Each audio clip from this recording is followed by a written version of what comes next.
सुना है तुझे अपने कलम पर बहुत नाज है। सुना है तुझे अपने कलम पर बहुत नाज है। अगर बयान नहीं कर सका दर्द अपनी शायरी में, फिर तू काहे का शिवराज है। मैं भी कभी अपनी माँ की दुलारी थी। मैं भी कभी अपनी माँ की दुलारी थी। बस हंसना खेलना मुझ पर कहाँ कौन सी जिम्मेवारी थी। दुनिया के मतलब अभी कहाँ देखे थे। इंसानों के बीच ऐसे नरक वो कहाँ पते थे। ज़िंदगी की करवटें शुरू हुई, मजबूरियों ने ऐसा पकड़ा मैं हंसना भूल गई। जैसा ही साया मेरी माँ का मुझसे दूर हो गया। इस जालिम दुनिया का मतलब अब शुरू हो गया। लोगों से क्या उम्मीद रखती कि लोगों से क्या उम्मीद रखती। मुझे मेरे अपनों ने ही रोल दिया। चंद पैसों के चक्कर में मुझे उस नरक में झोंक दिया।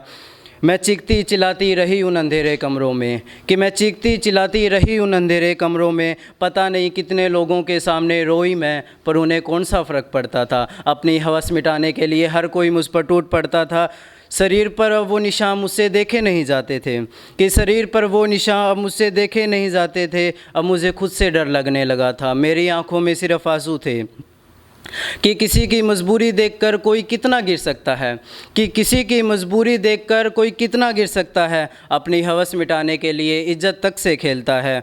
मुझे अपने आप से नफ़रत सी हो गई थी कि मुझे अपने आप से नफ़रत सी हो गई थी। मैं हमेशा के लिए उन चार दीवारों में कैद हो गई थी। मौत भी यहाँ तक नहीं आती कि मौत भी यहाँ तक नहीं आती। हाँ, अगर होती वो इंसान तो उसकी भी रूह कांप जाती। ऐ माँ, अगर तुझे पता था ये दुनिया ऐसी है तो तू मुझे बेझिझक अपनी कोख में मार देती। तू मुझे बेझिझक अपनी कोख में मार देती।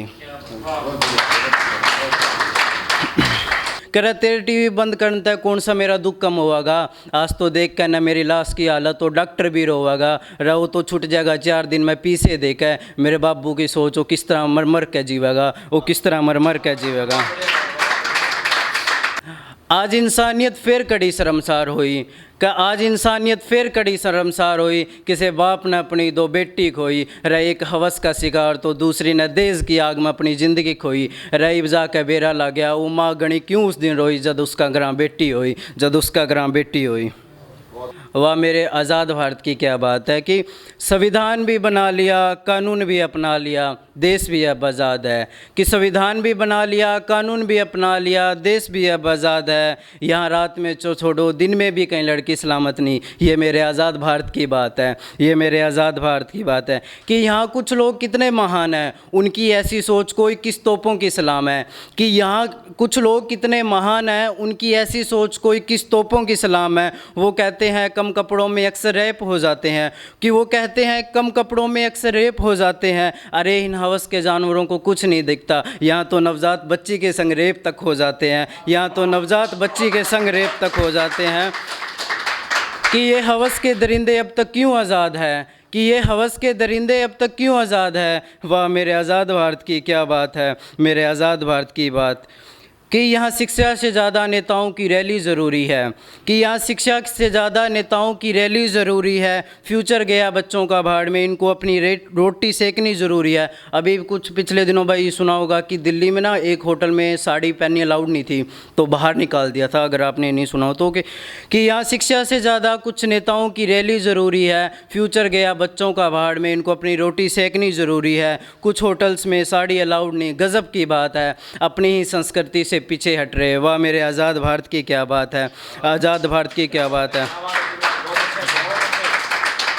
कि यहाँ कोई कितना भी बड़ा क्यों ना हो, दिन दहाड़े गोलियों से मार दिया जाता है। आपसी रंजिश में हमेशा कोई तीसरा ऐसे ही फंस जाता है। जिसको न्याय करना हो वो कहीं दूर खड़ा मजबूर नज़र आता है। बेचारा गरीब आदमी हमेशा सिस्टम में पिस कर रह जाता है। यहाँ बड़े घोटाले बड़ी आम बात है। वाह मेरे आज़ाद भारत की क्या बात है। मेरे आज़ाद भारत की क्या बात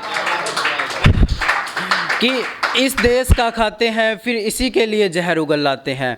कि इस देश का खाते हैं फिर इसी के लिए जहर उगल लाते हैं। लोगों को धर्मों के नाम पर भड़काते हैं। कश्मीर में युवा अक्सर पत्थर फेंकते नज़र आते हैं। कश्मीरी पंडितों से उनका घर खाली करवा लिया जाता है। यूनिवर्सिटी में बच्चों को अक्सर देश के खिलाफ भड़का दिया जाता है। बताओ इससे बड़ी दुख की क्या बात है। वाह मेरे आज़ाद भारत की क्या बात है कि अब देशभक्ति के लिए इनको सबूत देना ज़रूरी है। कि अब देशभक्ति के लिए इन्हें सबूत देना ज़रूरी है। अक्सर जवानों की शहादत को भुला दिया जाता है। ये कैसी मजबूरी है, इनके हथियारों को हीरो मान लिया जाता है, कि इनके हथियारों को हीरे मान लिया जाता है, कि कितने दुख की बात है। वाह मेरे आज़ाद भारत की क्या बात है, मेरे आज़ाद भारत की क्या बात है।